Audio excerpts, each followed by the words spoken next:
நீங்க கஷ்டப்பட்டு சம்பாதிச்சு ஆசையா ஒரு வீடு வாங்கியிருப்பீங்க இல்லையா? ஆனா அந்த வீடு உண்மையிலேயே முழுசா உங்களுக்கு தான் சொந்தமானு கேட்டா என்ன சொல்லுவீங்க?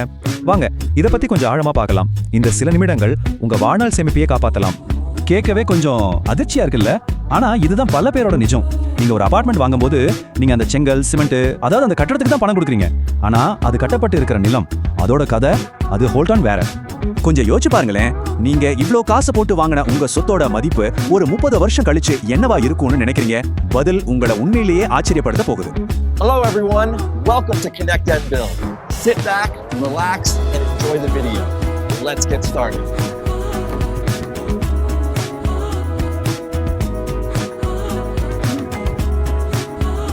Like, share, and subscribe to Connect and Build. I have already done. Did you guys subscribe?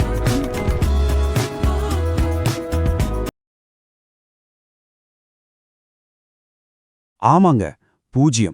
ஒரு கான்கிரீட் பில்டிங்கோட ஆயுள் குறிப்பா கடலோர பகுதிகளில் ஒரு 30லிருந்து 40 வருஷம்தான். காலம் போக போக அந்த செங்கல்லும் சிமெண்ட்டும் அதோட மதிப்பை முழுசா இழந்துடும்.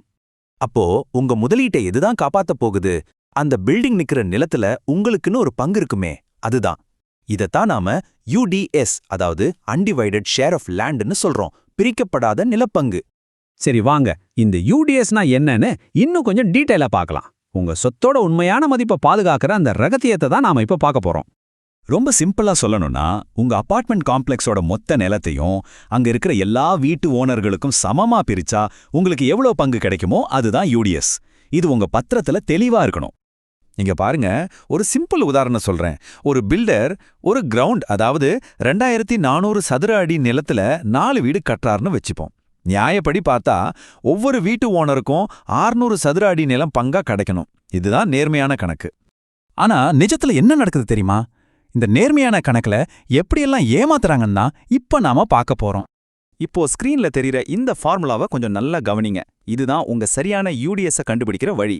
முதல்ல உங்க தனிப்பட்ட பிளாட்டோட ஏரியாவை மொத்த பில்டிங் ஏரியாவால வகுக்கணும். அதுல வர நம்பரை மொத்த நிலத்தோட ஏரியாவால பெருக்குனா உங்களுக்கு உண்மையில எவ்வளவு நிலம் சொந்தம்னு தெரிஞ்சிடும். இப்ப ஒரு நிஜ உதாரணத்தை பாருங்க. கணக்குப்படி உங்களுக்கு 480 சதுர அடி UDS கிடைக்கணும். ஆனா பில்டர் என்ன பண்ணுவாரு தெரியுமா? கார் பார்க்கிங், பொதுவான வசதிகள்னு ஏதாச்சும் ஒரு காரணம் சொல்லி வெறும் 300 சதுர அடிக்கு தான் பத்திரம் பண்ணி தருவாது. அப்போ மீதி 180 சதுர அடி நிலம் எங்க போச்சு? இந்த சார்ட்டை பார்த்தீங்கன்னா உங்களுக்கு தெளிவா புரியும். அந்த காணாம போன 180 சதுர அடி பில்டரோட தக்க வைக்கப்பட்ட UDS-ஆ மாறிடுது. அதாவது உங்க நிலத்துல ஒரு பகுதி உங்களுக்கே தெரியாம பில்டர் பேர்ல இருக்கு. இதோட விளைவு பல வருஷம் கழிச்சு தான் நமக்கு தெரிய வரும். சரி, அந்த மோசமான விளைவு எப்ப தெரிய வரும்? உங்க பில்டிங் ரொம்ப பழையதாகி ரீடெவலப்மெண்ட்டுக்கு வரும்போது தான். அது ஒரு மிகப்பெரிய நிதி பொறி. பொதுவா இது இப்படிதான் நடக்கும். உங்க பில்டிங்க்கு ஒரு 25 வயசு ஆகும். அப்போ ஒரு பில்டர் வருவாரு, உங்க பழைய வீட்டை இடிச்சிட்டு அதே சைஸ்ல ஒரு புது வீட்டை இலவசமா கட்டித்தரேன்னு சொல்லுவாரு. நமக்கும் ஆஹா சூப்பர் ஆஃபர்னு தோணும், உடனே கையெழுத்து போட்டுடுவோம். ஆனா உண்மையில நாம நம்மளோட பல கோடி ரூபாய் மதிப்புள்ள நில உரிமையை அவங்களுக்கு தாரை வார்த்துடுறோம். இந்த டேபிளை பாருங்க, எவ்வளவு பெரிய வித்தியாசம்னு. உங்களுக்கு ஒரு புது வீடு கிடைக்குது, ஆனா பில்டருக்கு உங்க நிலத்தோட முழு உரிமையும் கிடைக்குது. அதை வச்சு புதுசா வந்திருக்கிற FSI விதிகளை பயன்படுத்தி உங்க நிலத்துல 2 மடங்கு பிளாட்டுகளை கட்டி ஒன்ன உங்களுக்கு கொடுத்துட்டு மீதியை வித்து பல கோடிகளை லாபமா சம்பாதிப்பாரு. அப்ப இதுக்கு என்னதான் தீர்வு? நீங்க எப்படி ஒரு நல்ல டீல் பேசலாம்? பில்டர் கிட்ட எனக்கு புது வீடு மட்டும் பத்தாது, என்னோட நிலத்தோட மதிப்புக்கு ஈடா எனக்கு கார்பஸ் ஃபண்ட், அதாவது ஒரு பெரிய தொகை வேணும், இல்லனா இன்னும் கொஞ்சம் கூடுதல் சதுர அடியில வீடு வேணும்னு தைரியமா கேட்கணும். இது உங்க உரிமை. இப்படி ஏமாந்து போகாம இருக்க கொய் வழியே இல்லையான்னு கேட்டா நிச்சயமா இருக்கு. உங்களை பாதுகாத்துக்க சில சட்ட மற்றும் தொழில்நுட்ப கவசங்கள் இருக்கு. அத பத்தி தான் இப்ப பார்க்க போறோம்.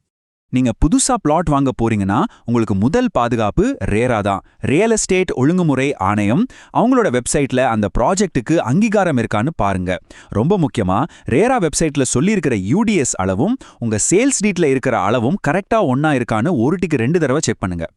நீங்க ஏற்கனவே ஒரு பழைய அபார்ட்மெண்ட்ல இருக்கீங்கன்னா பில்டர் வந்து இடிக்கணும்னு சொன்ன உடனே சரின்னு சொல்லிடாதீங்க.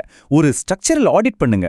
ஒருவேளை சின்ன ரிப்பேர் பார்த்தாலே உங்க பில்டிங் இன்னொரு 15 வருஷம் நல்லா இருக்கலாம். இந்த ஆடிட் ரிப்போர்ட் பில்டர் கூட நீங்க பேசும்போது உங்க கையில இருக்கிற ஒரு சக்தி வாய்ந்த ஆயுதம். சரி, நாம இவ்ளோ நேரம் பேசினதோட முக்கியமான சாராம்சத்தை இப்ப சுருக்கமா பார்த்தரலாம்.